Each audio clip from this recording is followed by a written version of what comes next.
E aí, pessoal, sejam bem-vindos a mais Deep Dive. Oba.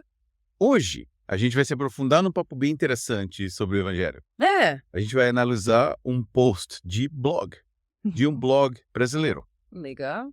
que traz uma perspectiva, como posso dizer, um tanto quanto singular sobre o que é a verdadeira fé e salvação. Interessante. Então, preparem-se. Tô curiosa. O blog se chama Como a Palavra, e o post que vamos analisar hoje, o Evangelho Puro I, publicado em 20 de julho de 2022. Ah, tá. Mas olha só, esse blog tem postagens de vários anos atrás, viu? Nossa, é verdade. O autor, pelo visto, tem muito a compartilhar sobre o assunto. Parece que sim. E ele já começa com uma citação de Romanos 15.14. E lá, velho. Pois tudo que foi escrito no passado foi escrito para nos ensinar. É poderosa essa passagem, né? Já abre debate com tudo. Abre, né? Nos leva a pensar na importância de aprender com as escrituras. Sim, com certeza. E aplicar esses ensinamentos na nossa vida, né? Fica a questão. O que será que o autor encontrou nas escrituras? Boa pergunta. Que o levou a essa interpretação, digamos, singular do evangelho? É isso que a gente vai descobrir. E é aí que a coisa fica interessante. Interessante como. O autor argumenta que, veja bem, muito do que é pregado por aí como evangelho, na verdade não é um evangelho puro, verdadeiro. Nossa, que forte. Ele até cita 2 Coríntios 11.4, que fala sobre essa. Espera, qual é a passagem? Que fala sobre a questão de aceitar outro Jesus, outro Espírito, outro Evangelho. Sim. Lembro. É um alerta, né? Essa passagem de Coríntios sempre me impressionou. Ela mostra que, desde a igreja primitiva, já existia essa preocupação com falsos ensinamentos. Né? Pessoas distorcendo a mensagem de Cristo Exatamente. para seus próprios interesses. É como se o autor estivesse traçando um paralelo com os dias de hoje. Total. Tipo, será que não está acontecendo a mesma coisa hoje? Será que a gente não tá caindo na mesma armadilha? Essa é a questão. Faz pensar.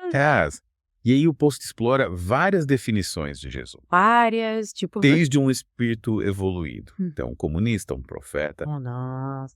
E, finalmente, o Filho de Deus. Caramba, que variedade de interpretações. Né? Mas por que será que ele apresenta todas essas visões? Eu acho que é para mostrar a diversidade, né? Diversidade. De como as pessoas tentam entender, interpretar Jesus.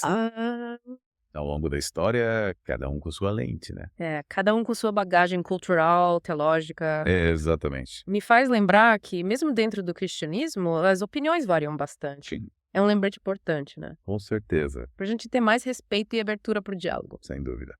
Mas, voltando ao post, o autor coloca bastante ênfase no conceito de ser escolhido por Deus. Predestinação. Predestinação. Ele destaca Romanos 8.29 e 30. Essa é complicada, hein? Que fala sobre Deus predestinando, chamando, justificando e glorificando aqueles que ele conheceu de antemão.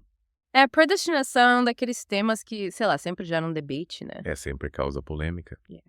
Levanta questões sobre o livre-arbítrio, o papel de Deus na nossa salvação. É um tema para se aprofundar com cuidado, né? Com certeza. A partir daí, o post define o evangelho como a boa nova. A boa nova? Ele usa a palavra grega ou gaio. Interessante. Enfatizando que o evangelho é um anúncio novo. Não Não apenas uma repetição de rituais ou doutrinas. Faz sentido. A palavra eugogio é a raiz da palavra evangelismo. Isso aí. Historicamente, ela se referia à proclamação de boas novas, né? Especificamente a boa nova da vitória de Cristo sobre a morte e a promessa de salvação. Exato. Parece que o autor quer desconstruir a ideia de que o evangelho se resume a seguir regras e tradições humanas, Exato. que é sobre algo muito maior, né? E aí veio uma declaração bem ousada do autor. Ousadia. Adoro. Ele afirma que 99,9% que é anunciado pelas religiões não é o evangelho puro. Caramba! Essa foi forte. Foi, né? Ele está desafiando as visões tradicionais, né? Totalmente. Entendi. O que será que ele considera como verdadeiro evangelho, então? É o que a gente vai descobrir. Já tô ansiosa. O autor argumenta que existe uma diferença crucial. Diferença entre o quê? Entre simplesmente mudar o estilo de vida e experimentar a verdadeira fé libertadora. Entendi. Aquela descrita na Bíblia. Essa distinção é importante. Muitas religiões focam na mudança externa, né? No comportamento, nas ações. Sim. Mas e a transformação interior? Essa é a chave. O autor parece dizer que a verdadeira fé vai além das aparências. É sobre uma mudança radical na forma como nos vemos e no nosso relacionamento com Deus. Exatamente. O Post continua argumentando que as boas obras não contribuem para a justificação. Ele usa como base a história de João 6.28 e 29, lembra?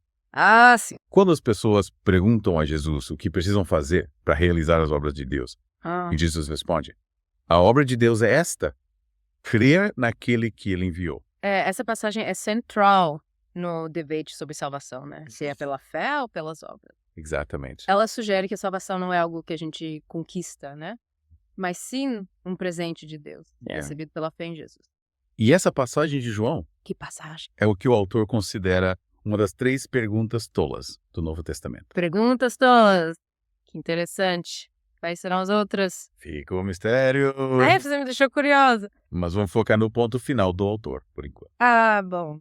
Ele conclui que a verdadeira obra de Deus é crer em Jesus.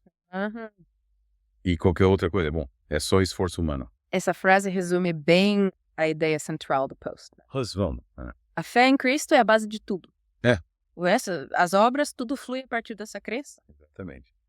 E sabe o que é mais legal? Ok. Tem mais 2 partes dessa série no blog. Sério? O Evangelho por Otero e o Evangelho por Otero. Nossa, quanta coisa pra gente explorar.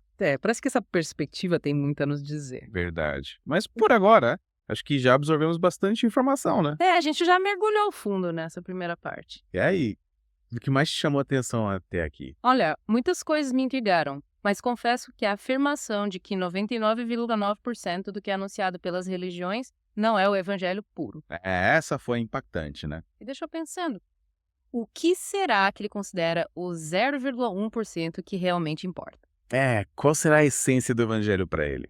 Grande questão, né? Fiquei curiosa. E você, o que te deixou mais reflexivo? Para mim, a ideia de que a verdadeira fé não é só seguir regras ou fazer boas ações, mas uma mudança profunda na nossa visão de mundo e no nosso relacionamento com Deus. Isso faz a gente questionar a base da nossa própria fé, né? Com certeza. Será que estamos vivendo a fé de forma autêntica? Boa pergunta. Fica aí a reflexão pra gente. É isso aí. Essa busca pela essência do evangelho, né? É o que me deixa instigada a continuar explorando. E na segunda parte, o evangelho puro secado, ele continua nessa linha. Sim. Batendo na tecla de que o verdadeiro evangelho é baseado na fé em Jesus Cristo. Isso. Não em seguir regras ou fazer boas ações para merecer a salvação. E ele usa uma analogia interessante para ilustrar esse ponto. Analogia, fiel. Ele compara aqueles que focam em obras a alguém tentando escalar uma parede lisa, sem nenhuma saliência para se agarrar. Sei. É como se fosse uma missão impossível, né? Nossa, é verdade. É uma imagem bem forte Sim. que destaca a inutilidade de tentar alcançar Deus pelos nossos próprios esforços. A gente precisa de algo a mais, né? Algo em que a gente possa se firmar para conseguir subir. Exatamente. Para ter essa conexão. E o autor deixa claro que Jesus Cristo é essa saliência. O único caminho para realmente nos conectarmos com Deus. Faz sentido. Ele usa o termo justificação pela fé, Sim. que é um conceito central em várias denominações cristãs. Justificação pela fé. É a ideia de que somos reconciliados com Deus não pelas nossas ações, mas pela nossa fé no sacrifício de Jesus, né? Exato. É um pilar da teologia protestante É. que enfatiza a graça divina em detrimento das obras. O Post explora essa ideia a fundo, argumentando que tentar merecer a salvação por meio de obras é como rejeitar o presente gratuito da graça Rejeitar a graça. que Deus oferece por meio de Jesus. Entendi. É como se alguém te oferecesse um presente de coração e você insistisse em pagar por ele. É verdade. Não faz muito sentido, né?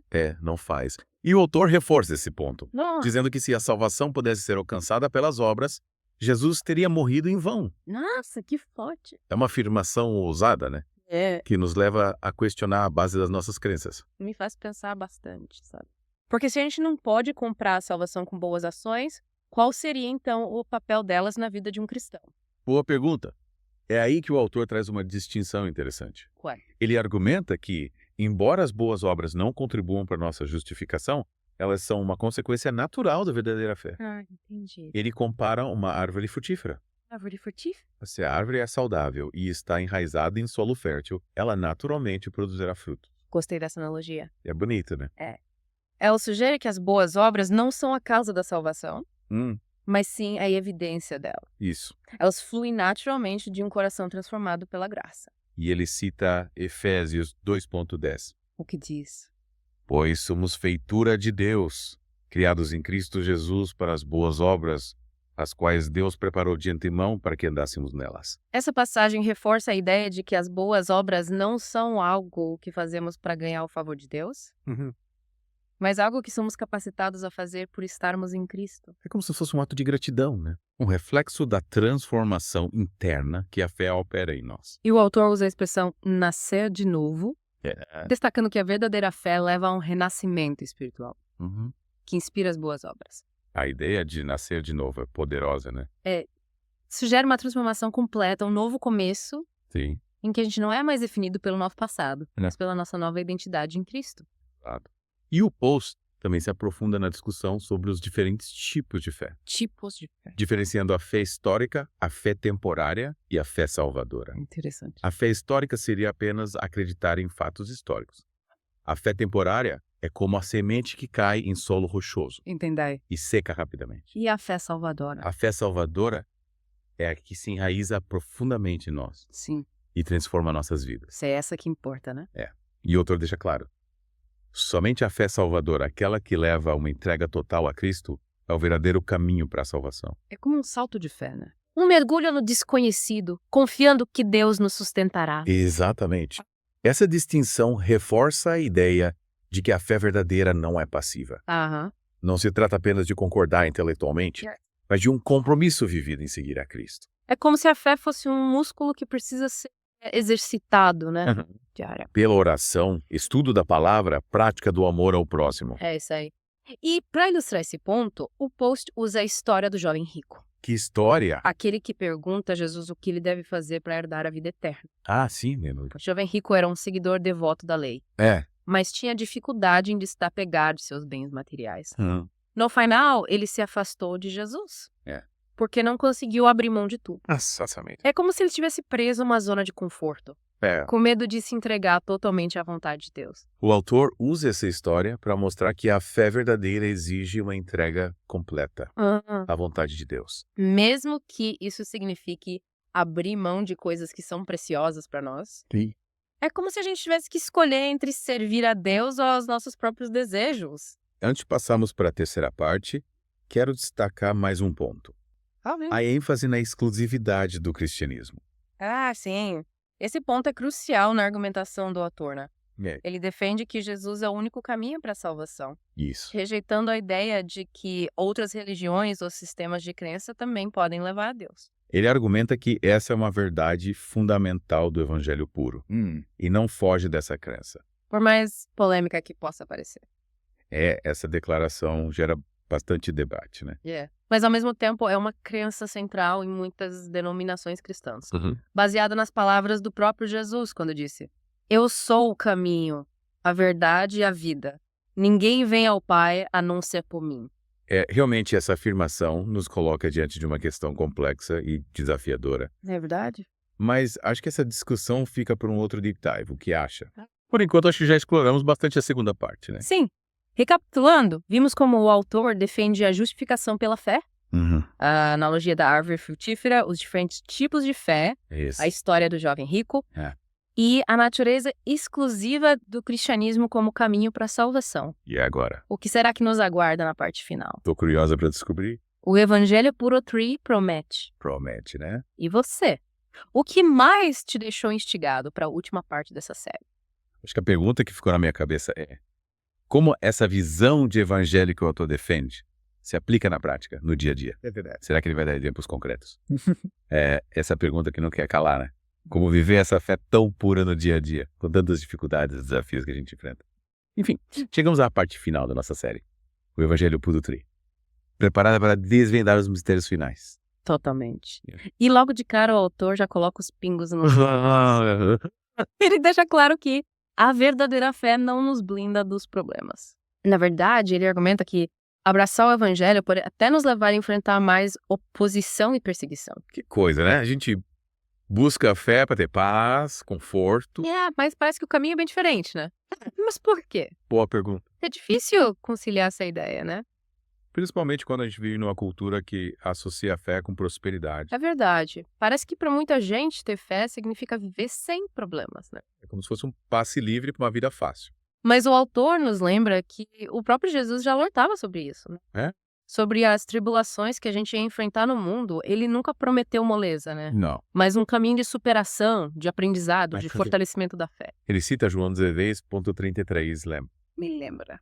No mundo tereis aflições, mas tende bom ânimo. Eu venci o mundo. É como se Jesus dissesse, olha, vai ser difícil, mas não desistam, eu tô com vocês. Exatamente.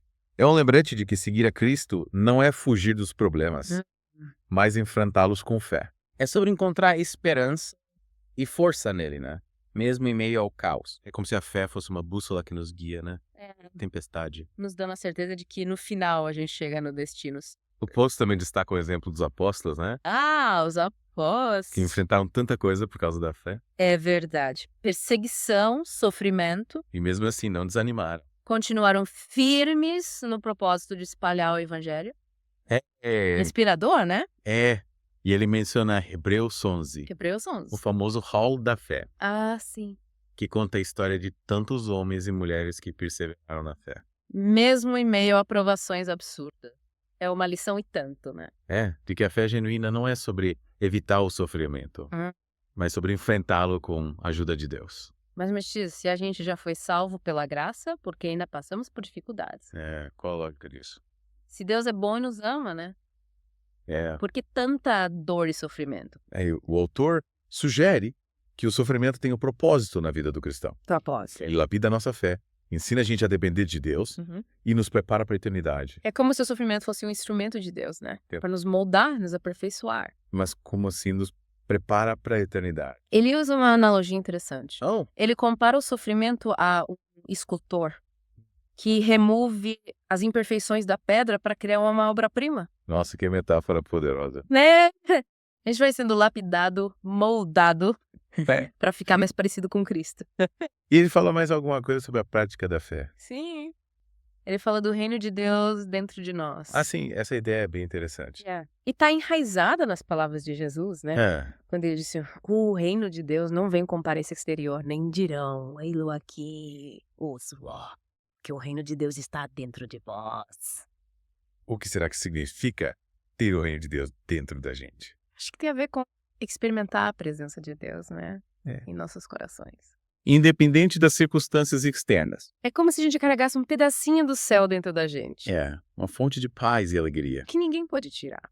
E esse conceito se conecta com a mensagem central do autor sobre o evangelho puro. A fé genuína não é só seguir regras ou rituais. É sobre uma transformação interior profunda que traz o reino de Deus para dentro da gente. Exatamente. A gente para de esperar por um reino futuro e começa a viver o reino de Deus aqui e agora. Nosso interior. É uma mudança de perspectiva, né? De foco.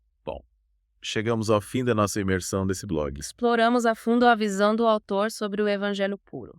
Desde a ênfase na justificação pela fé, o poder do sofrimento, até o conceito do reino de Deus dentro de nós. Foi uma jornada incrível. Foi. E mesmo que a série tenha chegado ao fim, esperamos que ela tenha despertado em você a vontade de continuar buscando, né? De continuar refletindo. O que mais te marcou nessa série? A fé genuína não é fácil. Mas é um caminho de transformação, de crescimento, de esperança. É isso aí. E você, o que tira dessa experiência? A certeza de que mesmo com dificuldades, a fé em Deus é a nossa âncora. Nossa força. Essa luz no fim do túnel. E você, caro ouvinte, o que leva dessa conversa? Quais perguntas ficaram na sua cabeça? Lembre-se, a busca por entendimento é constante. E enriquecedora. Agradecemos a companhia nesse mergulho profundo. E até a próxima.